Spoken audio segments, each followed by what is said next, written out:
Okay guys, இன்றைக்கி என்ன video பார்க்க போகிறோம்னா, லேப்டாப்பில் ரொம்ப பேர் ஸ்டோரேஜ் ஃபுல் அப்படிங்கிற அந்த ப்ராப்ளத்தை ஃபேஸ் பண்ணியிருப்பீங்க. இதுக்கு சொல்யூஷனை தான் அந்த வீடியோவில் பார்க்க போகிறோம். பல பேருக்கு இந்த ட்ரிக்ஸ் தெரிஞ்சிருக்கலாம், தெரியலைன்னா மறக்காமல் கமெண்ட் பண்ணுங்கள். தெரிஞ்சவங்களும் இந்த வீடியோ ஃபுல்லாக பாருங்கள். This video sponsored by Paymode application. இந்த அப்ளிகேஷன் யூஸ் பண்ணுறது மூலிமா உங்களோட வீட்டுக்கு தேவையான மளிகை பொருட்களை உங்களால் ஆர்டர் பண்ணிக்க முடியும். இது மூலிமா எந்த ஒரு கடைகள்லையும் இப்போ நீங்கள் க்யூவில் நிற்கணும் அவசியம் இல்லை. அதே மாதிரி ஹெவியான பேக்ஸை கொண்டு போகணும் அவசியம் இல்லை. அதே மாதிரி டைமையும் உங்களால் சேவ் பண்ணிக்க முடியும். ஆல்சோ இந்த அப்ளிகேஷனில் ஆர்டர் டெலிவரி ட்ராக்கிங் பண்ணுற அந்த இது கொடுத்துருக்காங்க. அது மட்டும் இல்லாமல் யூசர் ஃப்ரெண்ட்லியான ஒரு யூஐ கொடுத்துருக்காங்க. அதே மாதிரி டீல்ஸ் அண்ட் டிஸ்கவுண்ட்ஸ் ஏகப்பட்டது கொடுத்துருக்காங்க. அது மட்டும் இல்லாமல் இந்த அப்ளிகேஷன் ப்ளே ஸ்டோரில் அவைலபிளாக இருக்குது. லிங்க் டிஸ்கிரிப்ஷனில் இருக்குது, செக் பண்ணி பாருங்கள். ஆக்சுவலி இந்த வீடியோவில் என்ன பார்க்க போகிறோம்னா, உங்களோட லேப்டாப்பில் உங்களுக்கே தெரியாமல், அதாவது நீங்கள் நிறைய அப்ளிகேஷன் யூஸ் பண்ணியிருப்பீங்க, நிறைய ஃபைல்ஸை ட்ரான்ஸ்ஃபர் சென்ட் பண்ணியிருப்பீங்க. இது ஃபுல்லாமே ஒரு டெம்பரரி ஃபைல்ஸாக டெம்ப் அப்படிங்கிற ஃபோல்டரில் வந்து ஷோவாகிருக்கும். இதை ஃபுல்லாத்தையுமே நம்ம வந்து கண்டுபிடிச்சி அதை வந்து டெலீட் பண்ண போகிறோம்.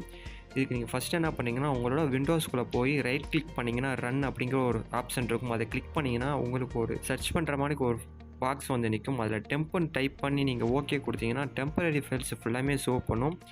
ஜஸ்ட்டு நீங்கள் கண்ட்ரோல், அதாவது செலக்ட் ஆல், அது கண்ட்ரோல் ஏ கொடுத்துட்டு நீங்கள் டெலீட் பண்ணால் போதும். இது ஃபுல்லாமே டெம்பரரி ஃபைல்ஸ் தான், எதுக்குமே எந்த ஒரு பிரச்சனையுமே வராது. சேம் அதே மாதிரி தான் நெக்ஸ்ட்டு கமெண்டும். விண்டோஸ்க்குள்ளே போய் ரைட் கிளிக் பண்ணிங்கன்னா ரன்னுங்கிற ஒரு ஆப்ஷன் வரும். இல்லைனா கண்ட்ரோல் +R கொடுத்தீங்கன்னா ரன்னுங்கிற இதுக்குள்ளே போய்க்கிறோம். அதில் வந்து சர்ச்சில்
ஆல்சோ டெம்ப் மணிக்கே தான் போய் சர்ச் பாக்ஸில் போய் ஃப்ரிஃபெட்ச்னு டைப் பண்ணிங்கன்னா நிறையா உங்களுக்கு ஃபோல்டர் ஃபைல்ஸ் எல்லாமே வரும். அதை வந்து நீங்கள் டெலீட் பண்ணிங்கன்னா போதும். இதுவுமே டெம்பரரி ஃபைல்ஸ் தான். இதை டெலீட் பண்ணுறது மூலமா எந்த ஒரு பிரச்சனையுமே வராது. ஓகே நண்பா, எத்தனை பேருக்கு இந்த ட்ரிக்ஸ் தெரியும் அப்படிங்கிறத மறக்காமல் கமெண்ட் பண்ணுங்கள். ஆக்சுவலி இந்த டெம்பரரி ஃபைல்ஸ் ஃபுல்லாமே உங்களோட ஸ்டோரேஜில் ஹிட்டன் ஃபைல்ஸாக வந்து ஸ்டோர் ஆகிருக்கும். அதை வந்து நம்ம ஃபைண்ட் பண்ணி அதை வந்து நம்ம அதாவது அதை ஃபுல்லாத்தையுமே நம்ம வந்து டெலீட் பண்ணுறோம். ஓகே காய்ஸ், இப்போ இந்த வீடியோவை முடிச்சுக்கலாம்.